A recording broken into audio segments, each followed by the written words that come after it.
Setelah kehancuran pasukan Raja Abraha, kota Mekah semakin ternama. Dari kota inilah sejarah manusia paling mulia dimulai. Ka'bah sebagai jantung kota Mekah semakin ramai dikunjungi para peziarah. Demikian pula para pedagang. Mereka datang dari berbagai penjuru jazirah. Namun sayang, Ka'bah mulai diselewengkan fungsinya. Akibatnya, kejahiliahan merajalela. Bahkan pada masa itu, memiliki bayi perempuan adalah hal yang sangat memalukan. Aib bagi keluarga. Sehingga sebagian dari mereka tega membunuh bayi perempuan mereka sendiri.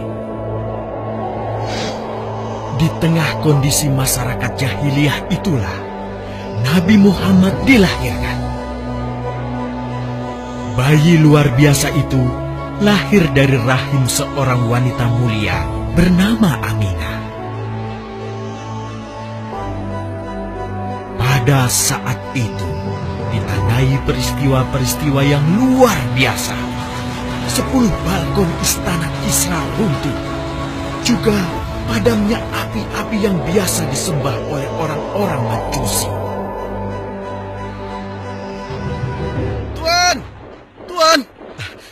Tuan Abdul Muthalib, ada kabar gembira. Kabar gembira? Kabar gembira? Kabar gembira apa? Tuan, cucu Anda telah lahir. Benarkah? Laki-laki atau perempuan? Laki-laki, Tuan. Subhanallah, Alhamdulillah, Allahu Akbar. Kalau begitu aku ingin segera melihatnya. Mari, Tuan. Setelah mendengar itu, Abdul Muthalib bergegas menuju ke rumah Aminah.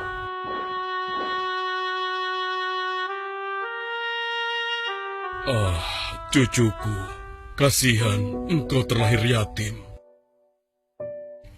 Dengan penuh kasih sayang, Abdul Muthalib membawa cucunya ke Ka'bah.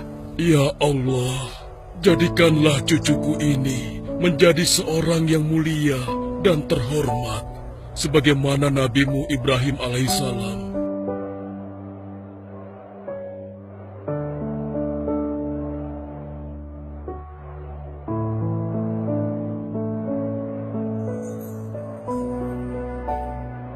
Siapa namanya, Ayah?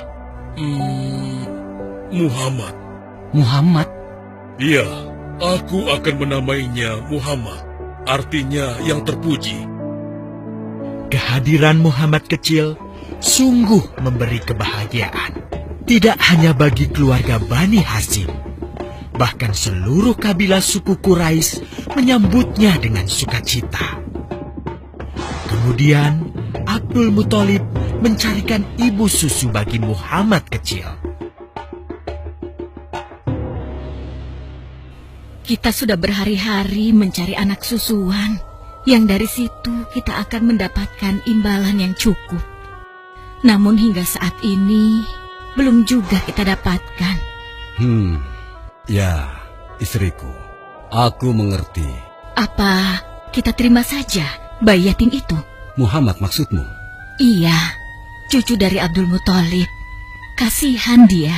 Hampir semua teman-teman dari rombongan kita tidak ada yang mau menyusuinya.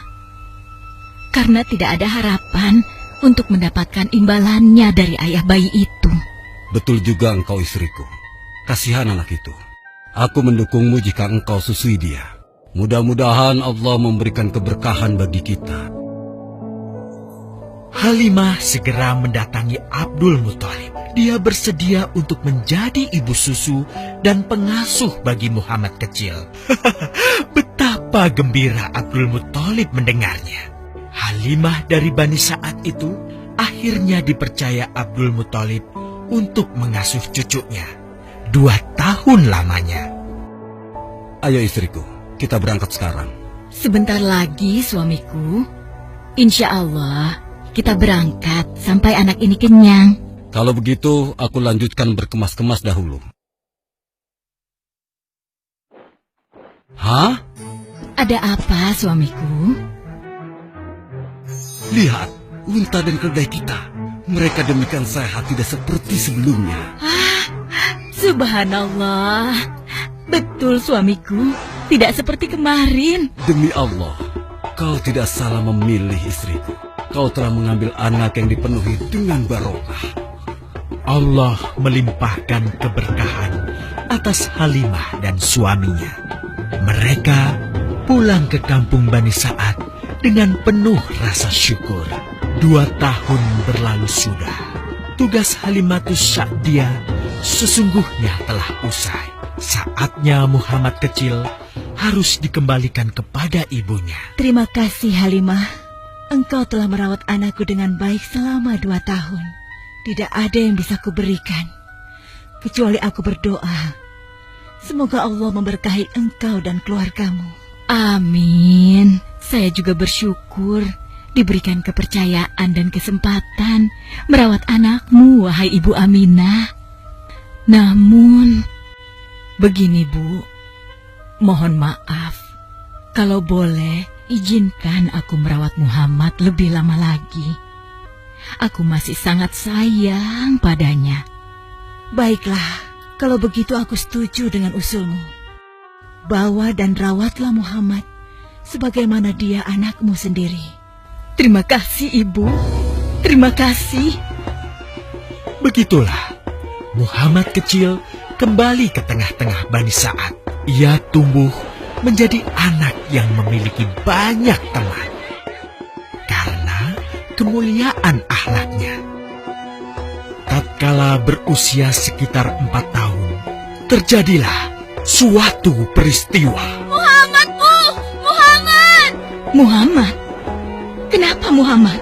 Muhammad dibawa orang. Hah? Dibawa orang? Diculik? Coba ceritakan. Ketika kami tengah bermain, tiba-tiba ada orang dewasa datang.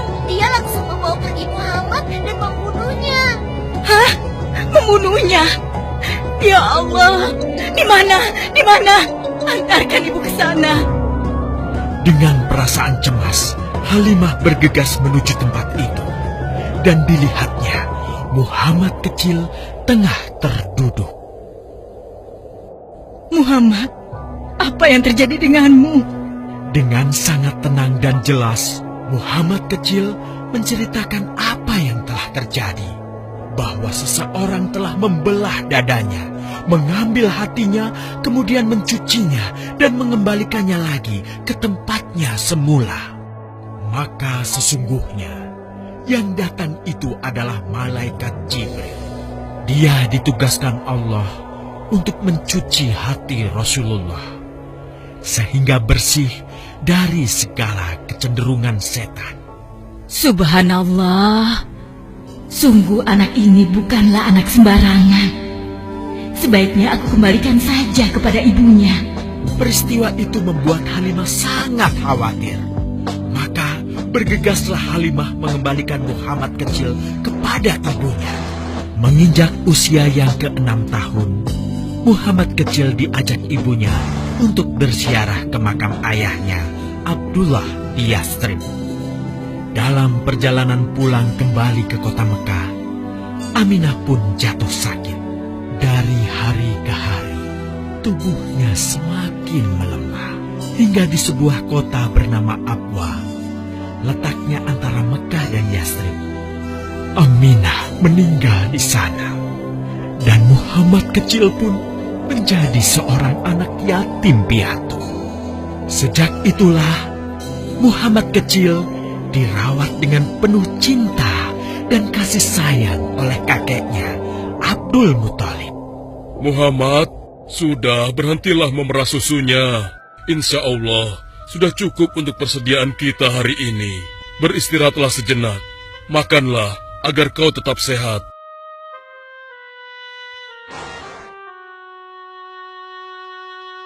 Ya Allah, betapa mulia akhlak cucuku ini. Namun, kasih sayang Abdul Muthalib tidak berlangsung lama. Saat usia Muhammad 8 tahun, Abdul Muthalib kakeknya yang sangat menyayanginya itu meninggal dunia. Kemudian, pengasuhan atas Muhammad pun beralih ke pamannya, Abu Thalib. Muhammad kecil tahu betul betapa sayangnya pamannya kepadanya. Di mana Muhammad? Ia tengah mengembalakan kambing milik salah seorang penduduk Mekah, suamiku. Sejak kapan dia keluar rumah? Sekitar waktu subuh tadi. Subhanallah, betapa baiknya akhlak keponakanku ini. Ya Allah, maafkan ketidakmampuanku mencukupi kebutuhan keponakanku. Sayangi dan berkahilah dia. Jadikanlah dia orang yang mulia di antara manusia. Hingga saat usia Muhammad menginjak 12 tahun, pamannya Abu Thalib mengajaknya berdagang ke Syam. Sampailah mereka di satu daerah bernama Busra. Saat mereka beristirahat, datanglah seorang pendeta menghampiri. Wahai saudaraku, selamat datang di Busra. Tampaknya kalian bukan orang sini. Dari manakah kalian berasal? Terima kasih saudaraku. Kami datang dari Mekah. Lalu, siapakah gerangan anak ini? Ini adalah keponakanku. Muhammad namanya. Apakah engkau bertanggung jawab atasnya, Tuan? Ya, Kemana ayahnya? ayahnya sudah meninggal sejak ia masih dalam kandungan. Oh, apakah kini dia yatim piatu? Benar, Aku sungguh beruntung bertemu dengannya. beruntung. Beruntung apa? Sungguh, keponakanmu ini adalah orang yang sangat istimewa. Oh ya? Ya, dia adalah seorang nabi, Hmm? seorang utusan Allah. Bagaimana kau tahu hal itu? Aku tahu karena aku seorang pendeta, dan berita kedatangan dia sebagai seorang utusan Allah sudah disampaikan di dalam Injil. Bahkan aku pun bisa mengetahuinya dari cincin kenabian yang berada di bagian bawah tulang rawan bahunya yang menyerupai buah apel sebagai tanda kenabiannya. Begitulah pendeta bernama Bahira menyampaikan kepada Abu Thalib perihal kenabian Muhammad. Ia berpesan agar menjaga baik-baik keponakannya itu, karena Muhammad kelak di suatu saat nanti akan menghadapi banyak gangguan dan rintangan. Istriku, Muhammad sudah berusia 25 tahun. Aku pikir sudah saatnya dia untuk menikah. Betul, suamiku. Namun, dengan siapakah dia akan kita jodohkan? Kemarin Khadijah mengirimkan utusannya dan menyatakan keinginan Khadijah untuk menjadikan Muhammad sebagai suaminya. Hah? Khadijah? Khadijah yang mulia itu? Betul, istriku. Khadijah yang selama ini mempercayakan barang perniagaannya kepada Muhammad. Kenapa dia memilih Muhammad? Ya, Khadijah mengagumi kejujuran dan kebaikan akhlak Muhammad. Menurutmu sendiri bagaimana? Aku pikir Khadijah adalah wanita terbaik bagi Muhammad. Kita akan melamarnya. Tepat di usia 25 tahun, Nabi Muhammad menikahi Khadijah yang berusia 40 tahun. Dari pernikahan itu, mereka dikaruniai Allah 6 orang anak. 2 laki-laki adalah Al-Qasim dan Abdullah. Sedangkan putrinya adalah Zainab, Ruqayyah, Ummu Kulsum, dan Fatimah. Namun, kedua putranya itu telah meninggal semenjak mereka kecil. Suatu ketika, terjadilah banjir besar di kota Mekah. Kabilah-kabilah di kota Mekah pun bergotong royong membangun kembali Ka'bah. Setelah pembangunannya selesai, terjadilah perselisihan antara pemuka kabilah tentang siapakah yang paling pantas meletakkan Hajar Aswad di Ka'bah. Abu Thalib, apa yang harus kita lakukan? Kita sudah bicarakan hal ini selama 5 hari, namun tidak ada titik temu. Aku khawatir akan terjadi pertumpahan darah. Sudah, begini saja. Kita sepakati bahwa masalah ini kita serahkan kepada takdir terbaik. Lihat pintu masuk Ka'bah itu. Siapapun yang pertama kali akan melewati pintu itu, dan siapapun dia, kita tidak boleh menolaknya. Setuju? Aku juga setuju. Baiklah, aku setuju. Aku juga setuju. Baiklah, kita perhatikan bersama. Tidak lama setelah kesepakatan itu, atas izin Allah, Nabi Muhammad menjadi orang pertama yang memasuki pintu menuju Ka'bah. Alhamdulillah, segala puji bagi Allah. Ternyata Muhammad, dan memang dia adalah orang yang tidak pernah kita temui ada celah. Betul? Betul. Betul. Betul. Nabi Muhammad pun menerima kepercayaan itu. Dengan kebijaksanaannya, Nabi Muhammad meminta sehelai kain, lalu meletakkan Hajar Aswad di atasnya. Nabi Muhammad mempersilahkan seluruh pemuka kabilah untuk memegang ujung-ujungnya dan mengangkatnya secara bersama-sama. Setelah sampai pada sudut Ka'bah, giliran Nabi Muhammad meletakkan Hajar Aswad di tempatnya semula. Terhindarlah perpecahan di kota Mekah. Meskipun demikian, kegelisahan masih terus menggelayuti hati Nabi Muhammad. Kejahiliahan ada di mana-mana. Kezaliman dan kemaksiatan terus berlangsung. Ia tak habis pikir. Nabi Muhammad mulai merenung dan menyendiri untuk menghindar dari perilaku jahiliyah. Nabi Muhammad memilih tempat di sebuah goa di atas bukit sekitar Mekah. Goa Hiro. Dari mulut goa itulah Nabi Muhammad bisa memandangi kota Mekah yang dicintainya dengan pandangan yang lebih luas. Hingga suatu ketika, sesuatu yang tidak pernah terbayangkan sebelumnya terjadi. Tiba-tiba, goa itu menjadi terang benderang. Kemanapun arah mata melihat, di sanalah cahaya itu ada. Itulah malaikat Jibril. Jibril berkata, "Bacalah." Dengan gemetar, Nabi Muhammad berkata, "Aku tidak bisa membaca." Malaikat Jibril lantas merangkul Nabi Muhammad SAW dengan kuat hingga nafas beliau sesak. Seraya berkata lagi, "Bacalah." Sampai akhirnya malaikat Jibril membantunya setelah merangkulnya dan menyuruhnya membaca hingga 3 kali. Kemudian malaikat Jibril membantunya membaca. "Bacalah dengan menyebut nama Tuhanmu yang menciptakan. Dia telah menciptakan manusia dari segumpal darah. Bacalah, dan Tuhanmulah yang paling pemurah, yang mengajarkan manusia dengan perantaraan Al-Qalam. Dia mengajarkan kepada manusia apa yang tidak diketahuinya." Kalimat suci telah terucap. Resmilah sudah.